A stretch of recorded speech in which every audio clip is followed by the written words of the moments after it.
Assalamualaikum, my name is Afrizal Triputra bin Adi Santosa, and as the CEO of this group, I will present the work of my group alongside with my colleague Faris, where he will demonstrate the performance and safety of our project. While it is very well known for handicapped users to have their own privilege to travel about most places where it is convenient and significant for them, including the bus handicap lift, motorized wheelchair, and much more, it is surprisingly mislooked on how unfortunate for them to not be able to travel the outdoor terrain, or having a mild hiking experience. A mere generic motorized wheelchair doesn't suit to ride about in the woods due to its minimal and compact design. Small wheels at the front could get stuck in the mud, and the extensive effort of pushing the wheelchair on a 70-degree slope could be dangerous. But we're here to offer a solution: an off-road handicap buggy, an eco-friendly off-road vehicle in which not only benefits the user but benefits the mother nature as well. A great combination between accessibility and off-road driving.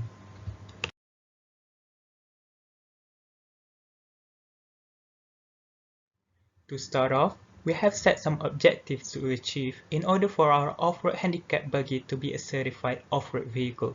First of all, our main objective was our concern in terms of the accessibility that we could offer for disabled people to drive our vehicle. Next, since we targeted our consumer to be a handicapped, it need to reach a maximum safe speed of 30 kilometers per hour. Then, it should be able to drive any mild terrain difficulty including a shallow river. In terms of its durability, the body structure should be strong enough to withstand a maximum speed impact. And finally, we need to ensure that it provides enough cushion to absorption for the comfort of our driver in a rough terrain.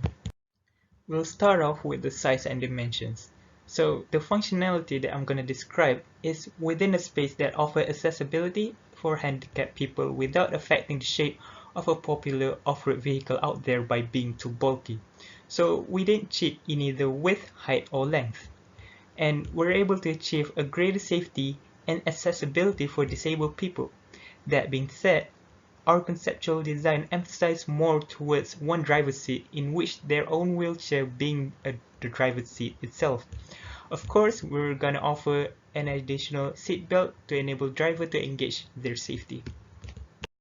And here's our real-life mock-up model on the scale ratio of 1 to 10 along with the driver being strapped to the safety with our additional seat belt.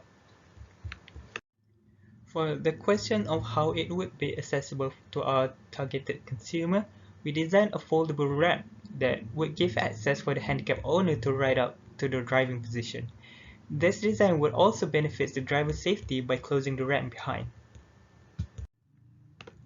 As we can see here, the ramp would be unfolded by a simple pneumatic system.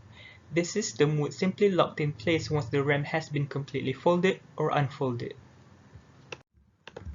Over here, our handicapped volunteer could access the driving position by climbing up the ramp with ease, just like any other handicapped accessibility in public transportation. The ramp would fold back automatically and the front wheel of the wheelchair will be locked in place, in which it will be further explained later on.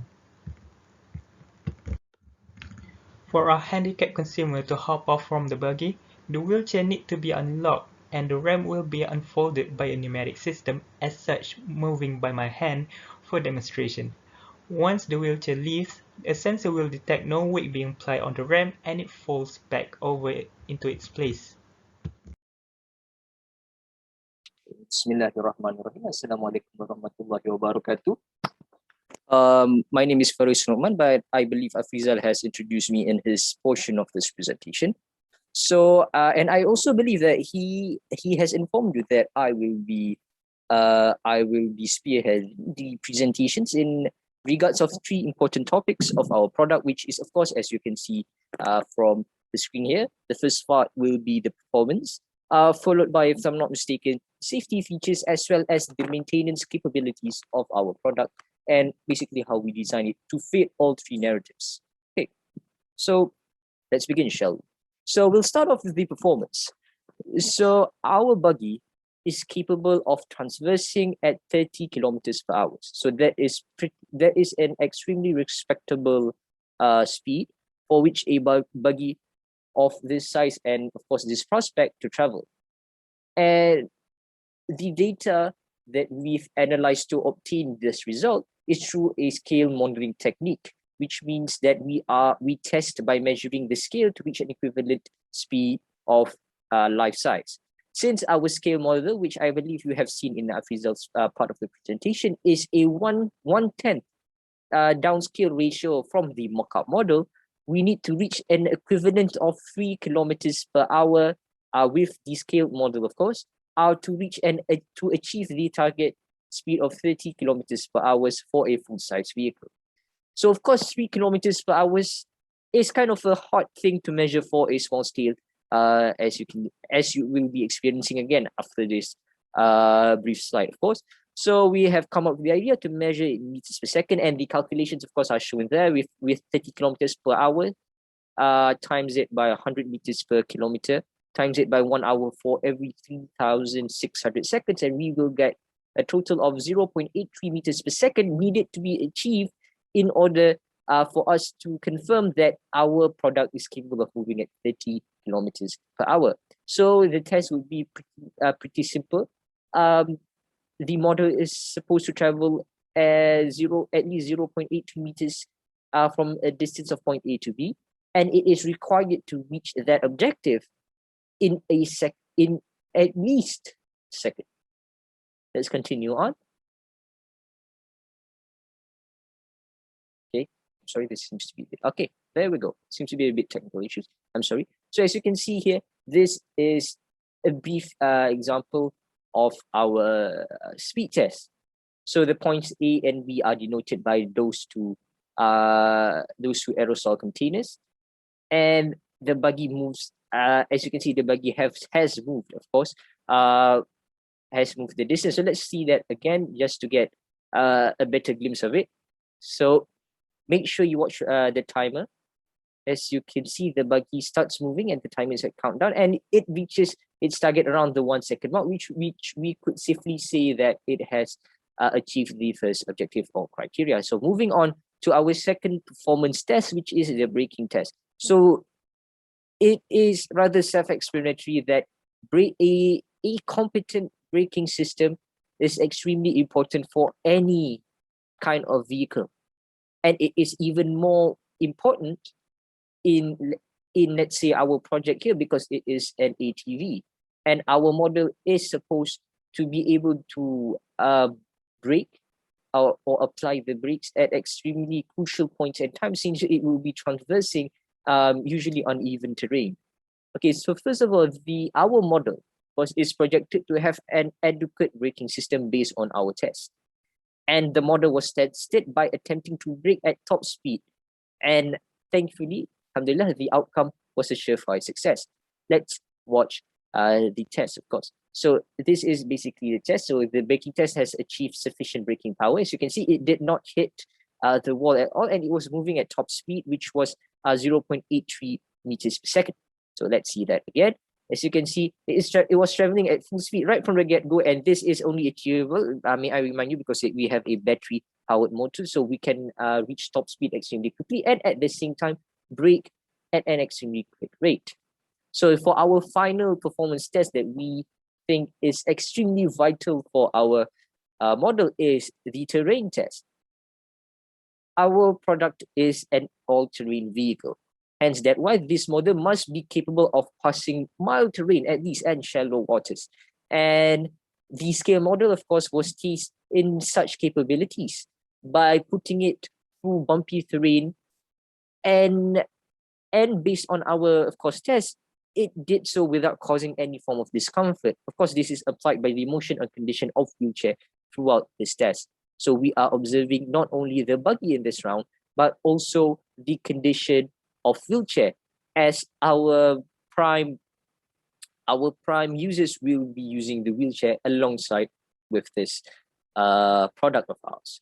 So as you can see here, the puddle there represents a mild or shallow river, as well as the rocky edges of the road represents an uneven terrain. And as you can see, and this is also a test for comfort. So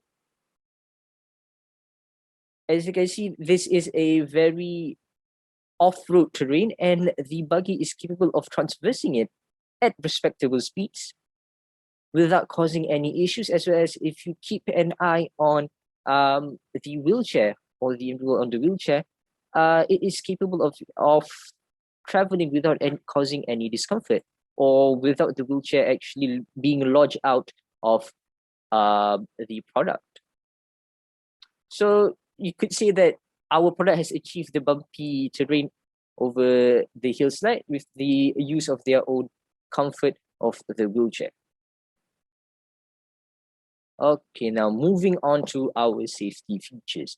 So our product is aimed towards a selected group of people, which in this case are people with handicaps, or more specifically with disabilities in regarding to the movement of their legs, being either they are completely disabled from the waist down, or they have extremely fragile legs and need the aid of wheelchairs and so on to move. So we made sure that we kept that in mind with the wheelchair and all that. So we designed that there will be wheelchair locks, must be installed on the boarding platform, which you can see with this video here. It must be installed in order to make sure that the wheelchair does not wobble and does not topple over when the ATV is in motion, of course. Next up would be our performance safety. So we designed this ATV with the purpose of being used as an ATV. It's not a gimmick. So since with that case, we need to ensure that any form of performance safety or any form of safety that is always related to an ATV must be kept in check. So in this case, we made sure that we use extremely spaced out off-road tires, large off-road tires, as you can see with the simulation beforehand. And also make sure that it is at a low, as we made it as low as possible to ensure that it had a low center of gravity. Both of this, the wide space of tires, which creates an extremely big base, as well as the low center of gravity, creates and reduces the chances of toppling over, which is extremely essential for any form of ATVs. Okay, this is a short video which shows how rigid and how stable our platform is, capable of going up and traversing through extremely steep slopes, yet still not toppling over. So this is a surefire proof of the safety of our product in regards of course performance. Okay, let's move on. So now moving to my favorite area, the build quality safety. So in building this model, we ensured that our project is capable of withstanding the rough terrains itself. So in order to ensure the sturdiness of products, steel tubes were used. Of course, in this replica, we are unable to actually utilize fully the steel tubes, but you get the idea with the frame in design, as well as the projected idea of steel tubes. Our buggy would be extremely sturdy and capable of going through any kind of condition. Okay, and as you can see, this is a picture of the result after the impact, and with the frame and structure that we have built, we are able to withstand the force for which the buggy hits the wall at maximum speed, which is pretty impressive. Regarding that this is an ATV not to be used in the most extreme manner, but still capable of being respected as an ATV. So now to the final portion of my video, of course, is the maintenance. And here at Trico, we try to make sure that we try to keep in mind our target audience when it comes to maintenance. So first of all, we need to understand that our form of maintenance, our idea of maintenance, is that we crafted it with the disabled in mind. Hence why we made easily accessible compartments, as well as plug-in and drive functionality. We try to implement that as many as we can, as well as crucial aspects are listed in the next slide, the slides to come, of course. So first of all, The engine and transmission compartments are extremely easily accessible for troubleshooting purposes. In fact, if you can see that it is located underneath the RAM, so the disabled, you can have the independence to actually inspect it themselves, especially those with the technical know-how can now easily reach into and troubleshoot their problems themselves without actually needing help from us or our technicians. Okay, next step is in regards to the braking system. So at first we thought of using disc brakes, traditional disc brake, but we found it but because of our design, it would leave the brakes too exposed and making it extremely easily damaged. So we thought of using drum brakes. And drum brakes, as opposed to disc brakes, of course, are extremely versatile, as drum brakes are used for their longevity, thus reducing the need for constant repairs. Hence, you just need to worry about driving and maintaining the engine rather than the brakes. Of course, routine inspections is always advisable, but at least you don't have to change it as often as, let's say, a disc brake. And of course, this is a video of removing a drum brake for further troubleshooting. Of course, so you can see that. This is, oops, it's in pounds. It is rather easy because this is a scale model.